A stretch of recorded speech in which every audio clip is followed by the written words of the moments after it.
Welcome to the Generation Podcast, an audio resource dedicated to a generation of young people who are committed to total surrender to God and total dependence on His power to reach the world with the gospel of Christ.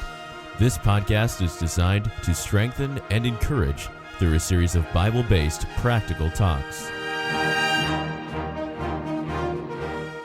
Many times, the best decision is the hard decision, and only faith can see the good that will result. Today, Bobby Bosler shares a tender part of his testimony that demonstrates this principle very well. Join us for this podcast entitled Together for Good. Welcome to the Generation Podcast. I'm Bobby Bosler, and I'm speaking to you today from Winder, Georgia. And what I want to speak to you about here today is a message that goes very deep for me. I've shared my testimony with some of you, and you've heard some of my story. I want to fill in some details today that I have not told you.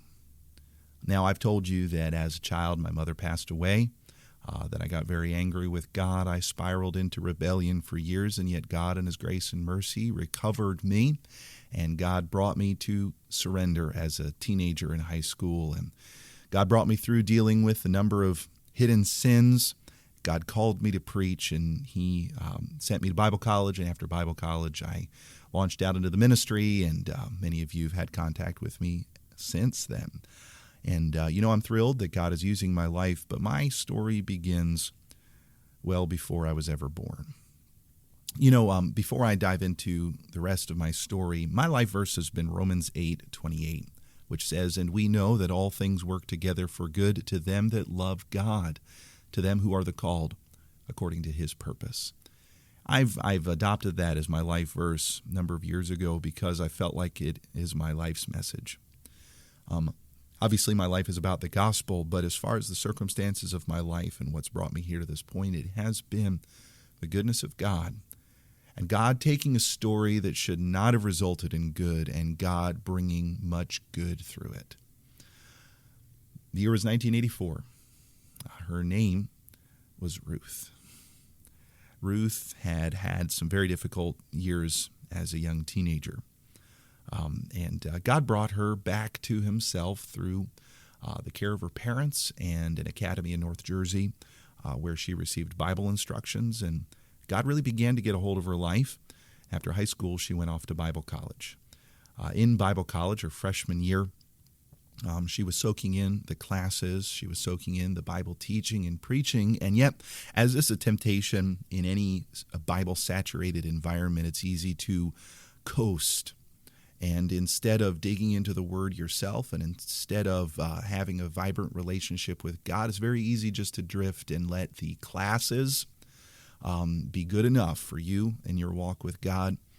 And it was this drifting after her freshman year that led her to some unwise choices during the summer between your freshman and sophomore year. I'm not going to go into detail, but when you begin to drift from God, you can do some things you never thought you would do. One fateful night, she was with some people, honestly, she shouldn't have been with, in a place she shouldn't have been, doing things she should not have been doing. And before the night was done, a deed had been done that would forever change her life. She was ashamed. She knew it wasn't right. She went back to Bible college, no doubt, with a guilty conscience. And back in Bible college, some things started going wrong with her body. She didn't know what was going on, but she had a hard time getting out of bed in the morning. She felt extremely exhausted all of the time, and she began to suspect what might be. So she went to a local Right to Life clinic and got a pregnancy test. That pregnancy test came back positive. And she realized that the deed that had been done because of her drifting had resulted in a life-altering pregnancy. Now, I want to freeze there for just a second. I want you to imagine if that was your life. I want you to imagine that if you had a difficult growing up years, if you were in rebellion against the Lord, and God got a hold of your heart, and you began to get a vision for yourself, and you went off to Bible college, and then you drifted and made some pretty bad choices.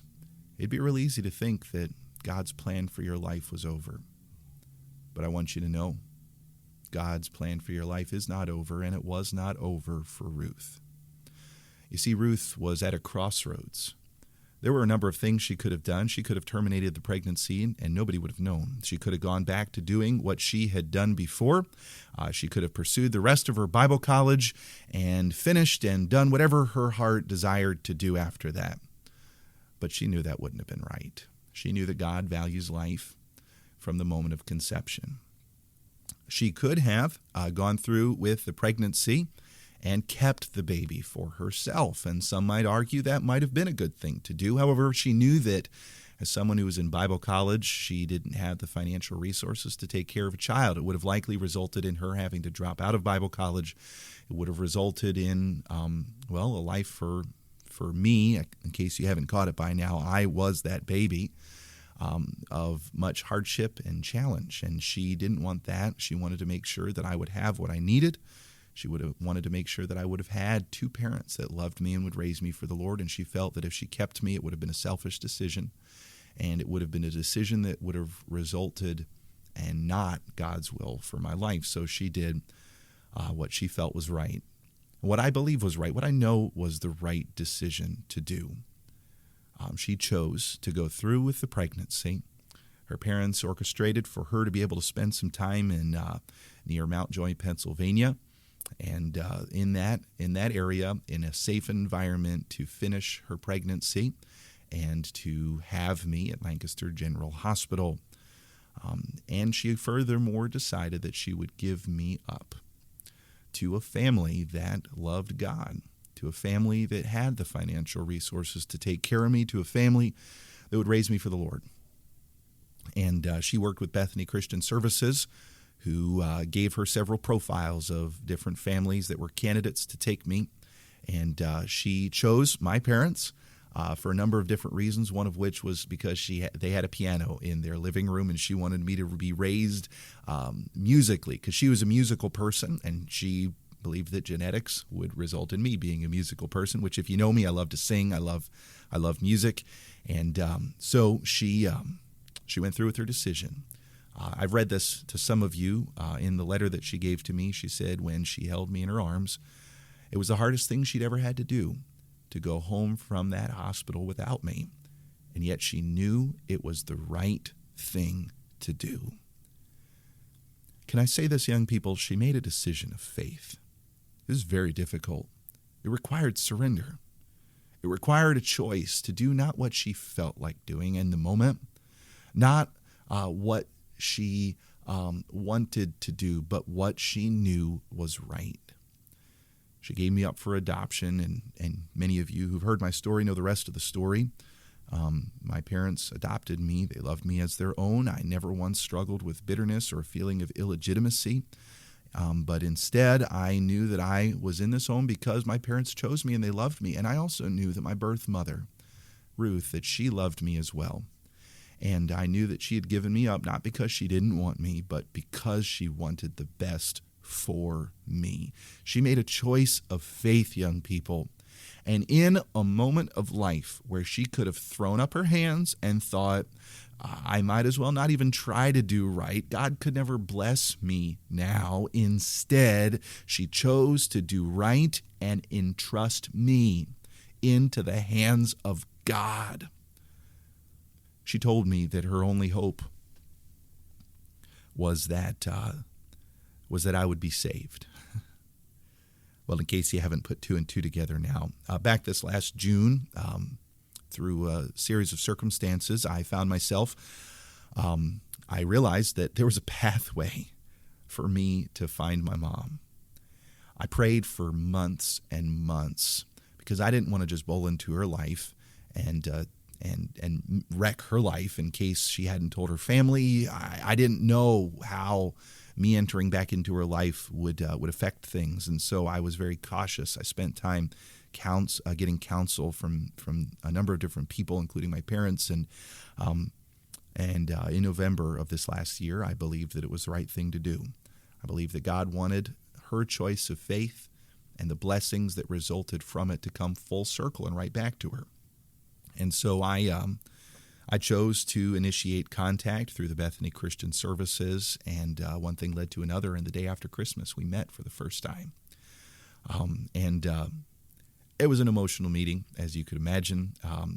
Much of the emotion was probably prior to that as we exchanged emails and filled in the rest of the story. But I want you to know, young people, sometimes you come to a time in your life, and for one reason or another, whether it's because you've drifted or whether it's because you've allowed yourself to be around people you shouldn't be around, or just one little compromise that has led to bigger compromises, it's easy to think, God cannot bless my life.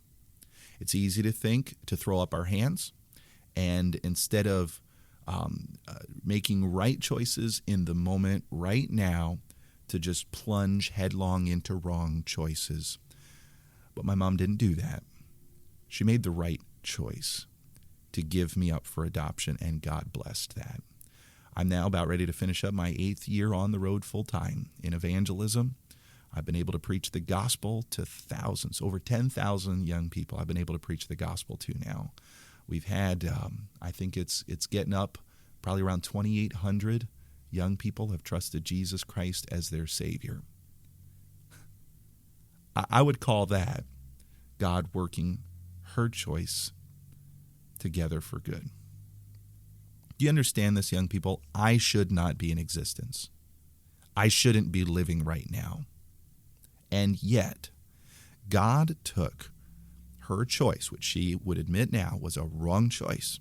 That choice should not have happened. And yet, God said, all right, you're going to make a choice of faith. I'll tell you what. I'm going to take this young man.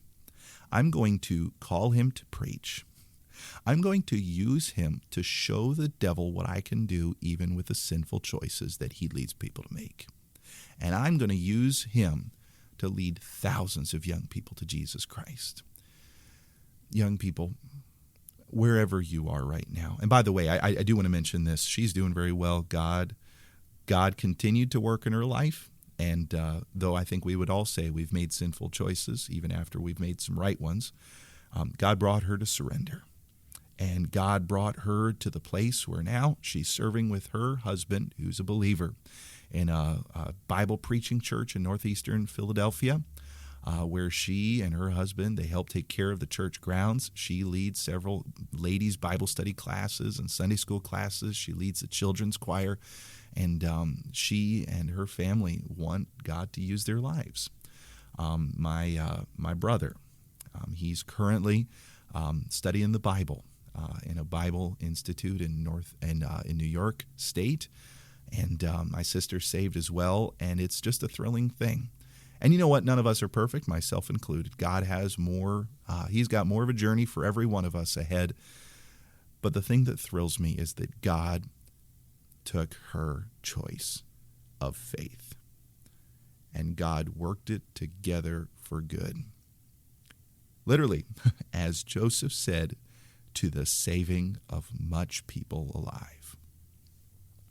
Young people, I trust you'll be encouraged by this, that in your mess that you've made for yourself, if you'll just choose to depend upon God and do right, God would love to work your situation together for good. And young people, honestly, that's what the generation is all about. As you totally surrender to the will of God, and as you depend upon Him to do what He calls you to do, your life and those ripple effects of every choice of faith you make will turn the world upside down for Jesus Christ. I trust this has been a blessing to you. It's been a blessing to me. Thank you so much for listening.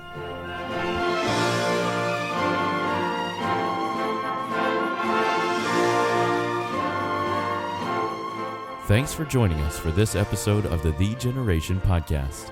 For more faith-inspiring resources and information about joining The Generation, please visit thegeneration.org. That's THEE generation.org.